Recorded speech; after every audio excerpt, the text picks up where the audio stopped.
Buenas tardes, bienvenidos a todos a esta nueva jornada de la Semana de las Empresas Flexibles, Saludables y Sostenibles. En esta ocasión tenemos un tema muy diferente, muy original y a mí me parece que también muy bonito. Nos van a hablar de, bueno, de nuevamente cómo la naturaleza es la madre de la ciencia. No sé si os habéis parado a pensar cómo se organizan las abejas, lo eficiente que son en su organización y cómo todas además saben cuál es su puesto perfectamente, cómo lo tienen que desempeñar y cuál es su misión dentro de la colmena. Todo esto es extrapolable al mundo organizativo actual y de ello nos va a hablar José Ángel Díaz Sequera. Él es director académico del Real Centro Universitario Escorial María Cristina y he de deciros que le conocí a través de nuestros webinars, que uno de ellos en concreto lo siguió, me mandó un correo y a partir de entonces, bueno, pues hemos descubierto una vía de colaboración y también de amistad muy, muy interesante. José Ángel, estás allí, ¿verdad? Te vamos a ceder ahora los trastos de la pantalla, ¿vale? Y entonces podrás iniciar tu presentación.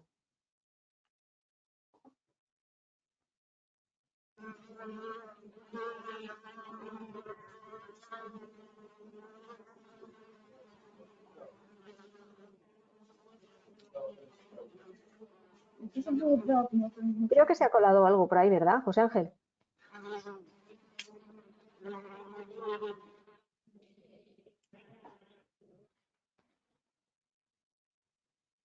Tienes que poner... Se oyen las abejas.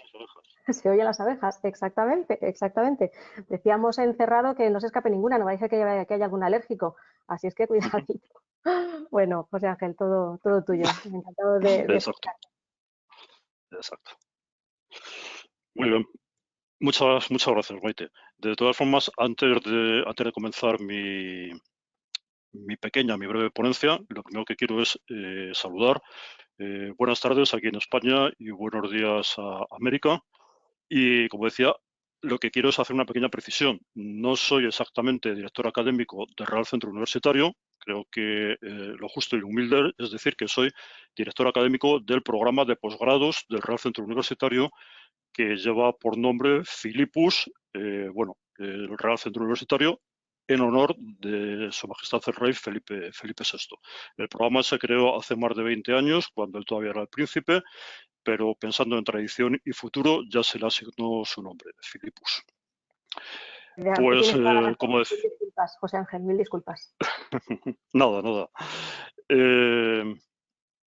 Como muy bien ha comentado Maite, vamos a hablar de algo que podría interpretarse como naturmimesis, la mimetización con la naturaleza, pero que a mí me gusta pensar que va todavía un paso más allá, porque las empresas no tienen que imitar a la naturaleza, sino que lo que tienen que hacer o lo que tenemos que hacer es formar parte de la naturaleza.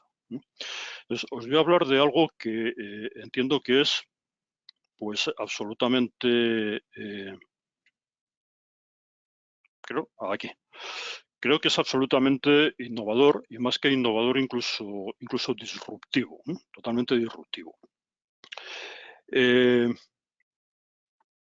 Porque en general estamos hablando, en el mundo de hoy estamos hablando de cosas que son diferentes.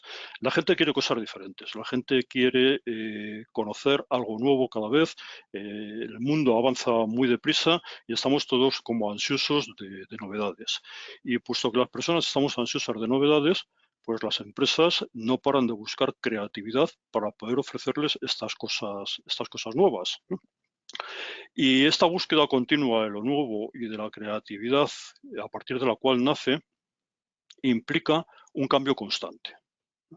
Estamos hablando de ese cambio constante, el cambio continuo, es la realidad en la que se mueven las empresas hoy en día, en la que se mueve la vida en general hoy en día. Pero yo también quiero precisar que más que hablar de cambio, me gusta hablar de transformación, porque cuando hablamos de cambio, hablamos de algo que deja de ser por completo lo que es o que deja de estar por completo donde está y pasa a ser una cosa nueva o pasa a estar en un sitio nuevo. Mientras que transformarse tiene un sentido de mantener aquello que merece la pena ser mantenido y el resto sí cambiarlo por otras cosas nuevas. Por lo tanto, yo prefiero hablar de transformación. Bueno, como comentaba hace un momento, las organizaciones se están moviendo buscando la máxima eficiencia. Y para alcanzar esa máxima eficiencia, pues utilizan herramientas muy diversas. Kaizen, Lean, Agile, Scrum, etcétera. En la mayoría de los casos, los responsables de estas organizaciones ponen en marcha, aceptan lo que desde estas herramientas se les dice, lo que desde estos entornos se les sugiere, y ponen en marcha su propia organización para trabajar en el sentido de estas sugerencias. Y no se plantean si es bueno o malo lo que están aplicando, si es bueno o malo para su organización. Probablemente por el simple hecho de que son sugerencias, de que es lo que les viene dado desde empresas consultoras de mucho prestigio, lo aceptan como tal, ¿no? Pero sería bueno hacerse la pregunta de, ¿son herramientas idóneas para mi organización? ¿No? Porque a veces, yo diría que incluso en la mayoría de las veces, una misma medicina, aunque sea adaptada en dosis y en formato, no es buena para todos los pacientes como tal, ¿no? O a veces incluso esa medicina lo que es insuficiente y necesita ser coadyuvada por otras medicinas o por otras técnicas o otras terapias que nos hagan sanar, ¿no? Que nos hagan recuperar o que nos hagan ir al estado de bienestar que nosotros queremos. Bueno, la verdad es que en ese entorno que os estoy dibujando como profesional, lo que encuentro a menudo es que las empresas que me están consultando, a pesar de que están invirtiendo muchos recursos de todo tipo, de tiempo, de dinero, su personal, pues a pesar de esas inversiones impresionantes, en la mayoría de los casos, en la mayoría de las organizaciones, solamente alcanzan un cambio organizacional superficial, un cambio en las formas, pero no logran transformarse en la medida que era su objetivo. El fondo de esa transformación no logran conseguirlo, no logran encontrarlo. Sin embargo, sí que existe una forma muy sencilla de transformar a las organizaciones, y es lo que hemos denominado API organización o API organizaciones. Bien, me vais a permitir, por favor, que robe un minuto para ponerme a mí mismo en contexto y digamos qué crédito tengo para poderos hablar de todo esto. La verdad es que yo procedo de una zona de España que tiene un nombre muy bonito, para mi gusto, se llama la Siberia extremeña, una comarca de allí de Extremadura, y ocurre que en esa comarca, pues prácticamente el 90% de la economía gira y depende del mundo de la abeja, de la colmena y el mundo de la producción apícola. Por lo tanto, en cierta medida, yo estaba predestinado, ¿eh? Y sin embargo, tengo que decir que durante mucho tiempo, durante años, para mí la abeja era solamente un insecto que o bien polinizaba flores, ¿no? Y plantas para tener cosechar de ellas y que además en la mayoría de los casos era molesto e incluso un pelín peligroso, ¿no? Si llegaba a picarte. Sin embargo, con el tiempo descubrí algo completamente distinto. Yo estudié ingeniería y después de llevar años ejerciendo la ingeniería como tal, por un problema de salud que aconteció en mi familia y que no encontraba remedio, no encontraba una calidad de vida adecuada en los tratamientos que nos ofrecían, sí que llegó a encontrar un bastante remedio y llegar a una calidad de vida pues bastante buena a través de la aplicación de una terapia sanitaria basada en la abeja. Cuando yo conocí esto, pues me atrajo mucho y más con los antecedentes que os comentaba y decidí que quería estudiarlo más en profundidad. Volví a la universidad, estudié medicina bioreguladora en la Facultad de Medicina, Departamento de Especialidades Médicas, y luego me fui expertizando, especializando en el mundo de la abeja, en su sociedad, en la aplicación que tenía para nosotros, no solo en el tratamiento de la salud, sino en todo lo que podíamos aprender de ella. Este conocimiento de la simbiosis de la sociedad de la abeja con nuestra sociedad humana y también los conocimientos de biofísica que fui aprendiendo y que fui aplicando en mi consulta clínica universitaria han sido desde entonces, junto con la gestión de empresa, los ejes en los que se ha cimentado mi vida profesional a lo largo de 30 años. Digamos que en paralelo han estado siempre en uno de los carriles de la vía la gestión de empresa y en el otro de los carriles de esa misma vía el cuidado de la salud y cómo aplicar todas esas técnicas de cuidado de la salud y sobre todo de bienestar también a la consultoría de empresa y a la gestión de las empresas.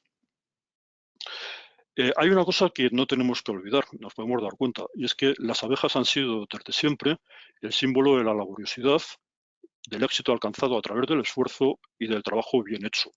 Y nuestra vida está llena de ejemplos al respecto. Podéis ver, por ejemplo, en la fotografía de la izquierda, que corresponde a una conocida obra, un conocido edificio del arquitecto español Gaudí, cómo en realidad las formas gaudianas no son nada más que la línea catenaria vuelta al revés, en este caso hacia arriba, pero la línea catenaria es algo bien conocido de los ingenieros, es también la que utilizan las abejas para construir sus enjambres. Las abejas se van uniendo unas a otras como los eslabones de una cadena, se dejan caer, que eso es la línea catenaria, y a partir de esas estructuras catenarias van rellenando para conformar los enjambres. También, como podéis ver a la derecha, cómo se produce la transformación, en este caso, de la flor de lis en la abeja. Cuando la flor de lis típica de Francia, cuando Napoleón Bonaparte es coronado emperador, él sustituye en su manto imperial, sustituye las flores de lis, tradicional símbolo de Francia, por las abejas, en esa evolución de simbolismo. Pero también podemos encontrar las abejas en todo aquello ligado con la laboriosidad. En las propias columnas del baldaquín Vaticano, altar mayor de la Basílica de San Pedro en el Vaticano, está toda llena de abejas. Y aún más cercano y más importante a nosotros, cuando desde mitad del siglo XIX a lo largo de la primera mitad del siglo XX, los poderes socioeconómicos impulsan el desarrollo de una clase media, pues a esa nueva clase, que es una clase fundamentalmente laboriosa, trabajadora, basada en el esfuerzo, le crean entornos que imitan a los entornos apícolas. En definitiva, me gustaría quedar con este mensaje, que la abeja ha sido desde siempre el símbolo de la laboriosidad y del esfuerzo, perdón, y del éxito basado en el esfuerzo. Ahora bien, ¿se pueden aplicar las mismas técnicas para sanar personas y organizaciones? Os hablaba hace un minuto de mi labor también atendiendo el bienestar de personas. A mí me ocurrió que atendiendo al familiar de un alto directivo de una muy conocida corporación, pues ante el éxito que estábamos teniendo, ¿no?, en que esta persona volviera a tener un bienestar en su vida, el directivo, que era su familiar, me preguntó si podía utilizar las mismas técnicas para ayudarle a sanar su organización. Bueno, yo entiendo que la pregunta en aquel momento probablemente fuera un desideratum o casi retórica, pero al menos un desideratum. Sin embargo, a mí me hizo pensar, porque realmente personas y organizaciones no somos tan diferentes.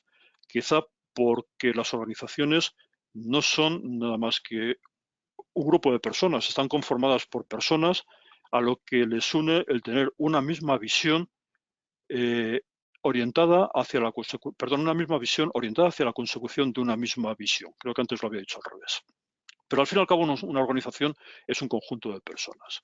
Personas y organizaciones somos muy parecidas y por lo tanto pensé que probablemente las técnicas que utilizaba con personas pudiera aplicarlas, si no directamente, sí evolucionarlas para ser aplicadas en el entorno organizacional. Un entorno organizacional que está cambiando, que tiende cada vez más a parecerse, como es la vida, en una colmena de abejas. Y es curioso, pero la mayoría de las organizaciones no son conscientes de esa naturmímesis que está ocurriendo. Esa transformación suele comenzar en las grandes corporaciones, que probablemente son las que tienen más medios para poder acceder también a grandes consultorías, pero esa transformación poco a poco se traslada y va alcanzando a pequeñas, a medianas empresas. En parte quizá porque son subsidiarias y proveedoras de esas grandes corporaciones y en parte también por ese deseo aspiracional de parecerse a ellas. Y de nuevo nos volvemos a encontrar con la circunstancia que os comentaba hace unos minutos. Nos preguntamos si esa consultoría es buena, es idónea para mi organización o requiere una adaptación. o requiere otro tipo de herramienta. Bien, como os decía, Kaizen, Lean, Agile, Scrum son herramientas que las corporaciones están aplicando en ese proceso transformador que tiene como objetivo último el movimiento continuo hacia la máxima eficiencia. En ese entorno buscan convertirse en organizaciones cada vez más desjerarquizadas, cada vez más aplanadas, que entren en un entorno de sostenibilidad y de economía circular, que tengan una importante naturmímesis, ¿eh? o unión con la naturaleza, aunque como os decía, el objetivo no debe ser parecernos a la naturaleza, sino formar parte de esa naturaleza, y que en definitiva buscan dotarse de un conocimiento distribuido, un conocimiento colectivo y distribuido, donde afloren un liderazgo natural y un empoderamiento de todos los empleados en general. Liderazgos jerárquicos que están tendiendo a ser sustituidos por liderazgos naturales en los cuales una persona puede ser a día de hoy un miembro más del equipo, mañana estar liderando uno o varios proyectos y a la vez en otros ser un miembro más del equipo o incluso durante una temporada dejar de liderar ningún proyecto. Liderazgos absolutamente naturales en función del conocimiento y de la aportación que cada persona puede hacer para que ese proyecto sea lo más eficiente posible. En definitiva, las corporaciones, las organizaciones están buscando moverse en un entorno de bienestar y cada vez hay una mayor preocupación por ese bienestar. Como muy bien muestra además este evento que se está desarrollando esta semana a través del Observatorio de Recursos Humanos, y por lo tanto lo que buscan las empresas es su futuro, lo que buscan las organizaciones en general es su futuro, ganar su futuro. Sin embargo, en ese cambio, en ese proceso de cambio, todos sabemos que se levantan muchas susceptibilidades y reticencias. Se produce por parte de muchos empleados una gran resistencia a lo que implica ese proceso de cambio continuo, por muchos motivos. Pero, sin embargo, esto llama la atención porque si hay algo consustancial al ser humano es precisamente el cambio. Las personas, desde el momento que nacemos, estamos cambiando continuamente. Nuestras células se renuevan aproximadamente cada 7 años. Somos un ser nuevo, ¿no? Fisiológicamente hablando.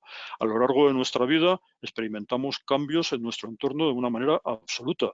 Y no ya solo como empleados, sino sobre todo en nuestra vida personal. Pasamos de ser hijos, luego somos unos hijos ya jóvenes, novios, nos casamos, nos enfrentamos al cambio que supone una vida en pareja, la llegada de los hijos, nos tenemos que ir adaptando a las nuevas etapas sucesivas de desarrollo de nuestros hijos. Por lo tanto, estamos cambiando continuamente. Ese cambio lo aceptamos de buena gana, incluso en muchas medidas lo deseamos. Y sin embargo, se levantan muchas reticencias frente al cambio continuo en el mundo profesional.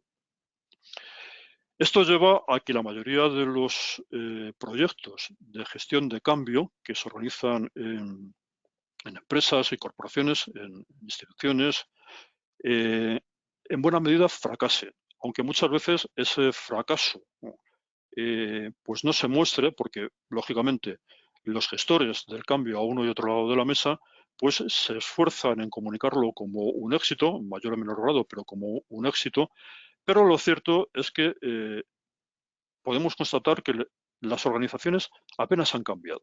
Se han producido cambios en la forma, en mayor o menor medida, pero en la forma, pero en el fondo las cosas siguen siendo bastante parecidas a como eran. Esto hace que detrás de un proyecto de gestión del cambio se suceda otro y luego otro y otro, pero que al final todos acaban en un mismo destino, en cambios muy cortos, muy lejos del éxito deseado. Como os decía, las organizaciones, sin ser conscientes, tienden a parecerse a la forma de trabajar de las abejas. Cómo se organizan los enjambres, cómo se organizan las colmenas, pero no están alcanzando esa transformación de una forma suficiente como muestra pues este muñeco que os he puesto en la fotografía. Un ser humano, en este caso un superhéroe, que se está transformando en abeja, pero no logra por completo esa transformación. Ahora bien, de la mezclando lo que he aprendido y lo que he practicado a lo largo de mi vida profesional sobre apietología y a la vez de la experiencia en la aplicación de terapias basadas en la biofísica, alumbramos el concepto de apioorganización y las técnicas de consultoría que llevan a esta apioorganización, que llevan a ella. La apioorganización es una técnica, toda una metodología consultora con un profundo conocimiento de este entorno organizacional que da respuesta a muchos de los problemas que muestran otros proyectos de gestión del cambio y otras metodologías de gestión del cambio. Por ejemplo, ayuda a implantar en la organización una inteligencia colectiva y distribuida, aporta una misma visión en pos de la misión, aporta proactividad y autonomía, espíritu de servicio, lo que es esencial, permite que los empleados conozcan y entiendan el rol que les corresponde y la misión que tienen que aportar a la misión, provee de energía interna renovada, potenciada y enfocada hacia misión y hace que la vida personal y profesional transcurra en bienestar. Además, algo muy importante, permite salvaguardar uno de los principales obstáculos que se producen en los procesos de cambio, que es que los empleados se sientan reconocidos y retribuidos o compensados. Y más aún en estas organizaciones aplanadas, donde ven desaparecer delante de ellos la posibilidad de desarrollarse y progresar de una forma jerarquizada. Los seres humanos queremos desarrollarnos, queremos progresar, y sin embargo vemos como en los nuevos entornos organizacionales esa posibilidad de progreso se difumina en buena medida. Pues bien, la apioorganización viene a poner o a dar respuesta a este anhelo intrínsecamente humano. ¿Saben ustedes que las abejas como individuos son insectos, pero que su agrupación en colmena los convierte en mamíferos? Pues sí, y de hecho los apietólogos dudan si considerar como animal a la abeja o al enjambre o colmena, igual que ocurre con los humanos. Un ser humano está formado por unos 40 billones de células, cada una de ellas, como bien hemos estudiado, es un ser vivo independiente y sin embargo esos 40 billones de células se han puesto de acuerdo entre ellos para coordinarse y constituir un ser vivo superior, que es la persona que conocemos. Pero, ¿cuál es la unidad? ¿La célula o la persona? ¿Cuál es la unidad? ¿La abeja insecto o la colmena como mamífero? En cualquier caso, es el ejemplo de que cuando nos ponemos de acuerdo para colaborar en lugar de competir, tenemos un salto evolutivo fundamental que nos dota de muchas más capacidades. Esto es muy importante en el mundo de la apiorganización. La colmena, además, es una organización absolutamente aplanada. Es cierto que existe una reina, pero esa reina no tiene una labor jerárquica sobre sus compañeros. La colmena construye una mente colectiva. La función de la reina es simplemente garantizar la continuidad de la colmena en base a la reproducción. La colmena, como digo, construye una mente colectiva. Es cierto que mientras que la abeja reina vive entre 3 y 5 años porque tiene una alimentación propia, específica de ella, las obreras y los zánganos apenas viven entre 1 mes y 1 mes y medio. Pero, sin embargo, a lo largo de toda esa vida, ellos saben continuamente, trabajan continuamente y saben en todo momento cuál es la labor que tienen que hacer. Las abejas saben siempre cuál es su misión y saben además cómo realizarla. Por otra parte, otra cosa curiosa es que los zánganos, que se les ha considerado ejemplo de vago, pues los zánganos no solamente tienen la misión de fertilizar a la reina, sino que cumplen otras misiones muy importantes en la colmena. Por ejemplo, aportan calor, fundamental, mantienen la temperatura adecuada y son el elemento de la colmena que más información del exterior aportan. Esto pueden hacer ustedes la traslación al mundo de la empresa. Sin embargo, también es cierto que cuando la colmena afronta una crisis grave son los primeros en desaparecer. ¿Están ustedes preocupados porque las empresas y la vida en general estamos inmersos en una profunda crisis? Pues las colmenas, las abejas afrontan una crisis, al menos una cada año, la llegada del invierno. Podemos aprender mucho de ellas en esto. La apioorganización que les estoy relatando no es una metodología que venga a sustituir a Kaizen, a Lean, a Agile, a Scrum o a otras, sino que es una capa que viene a colocarse sobre ellas para ayudarlas a ese éxito transformador. Por lo tanto, el consultor API organizacional lo que sabe es aplicar ese conocimiento adaptándolo a cada una de las organizaciones que le consulta. La API organización viene, por lo tanto, a resolver temas como la comprensión y la identidad de la misión, la necesidad de comprender la necesidad de transformarse, conocer el camino a esa transformación, aporta la motivación para tener un vivo deseo de ser transformado, aporta el espíritu de compromiso y de servicio continuo, y algo muy importante, saber poner la intención y dirigir la energía y gestionar la frustración de las escasas posibilidades de desarrollo jerárquico que se producen. Voy a ir acabando dando respuesta a una pregunta fundamental. ¿Por qué entonces las organizaciones, a pesar de tener un deseo verdadero de transformarse y de invertir muchos recursos, fracasan en el intento? Pues la respuesta a esa pregunta es la respuesta y la pregunta del millón, pero la tenemos, la tenemos. Hay que partir de la base de que lo que se transforman no son las organizaciones, son las personas. Las organizaciones solamente se transforman en la medida en la que se transforman las personas.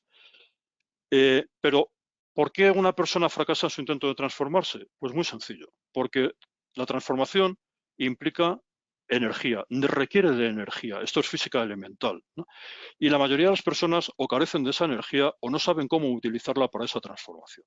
Frente a eso, la API organización y la consultoría desde la metodología del profesor Jabs utiliza la biofísica a través de dispositivos. En esa fotografía me pueden ustedes ver en plena acción. Utilizamos la biofísica a través de dispositivos, muchos de los cuales son médicos, que de forma absolutamente inocua actúan sobre la energía de la persona, energía que está reconocida, la energía vital está reconocida por la Organización Mundial de la Salud. Actuamos sobre ella para potenciarla, organizarla y orientarla hacia el objetivo que queremos, siempre positivo, como en este caso es el cambio o la transformación de la persona. A lo largo de los años hemos desarrollado una metodología sincrética de otras metodologías que permiten aplicar esto.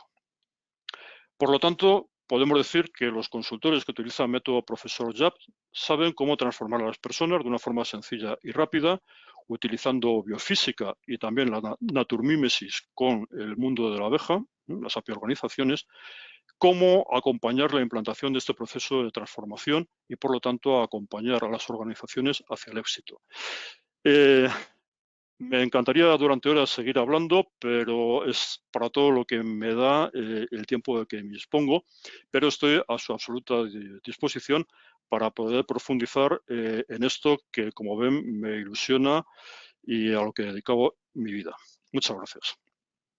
Pues muchas gracias a ti, José Ángel. Yo como lo conozco ya y me ha entusiasmado desde que empezaste a introducirme en este mundo, pues bueno, me he entretenido mucho con la charla. Ya tenemos además, de hecho, aquí alguna pregunta, pero como os comentaba, vamos a pasar a la segunda parte de esta sesión.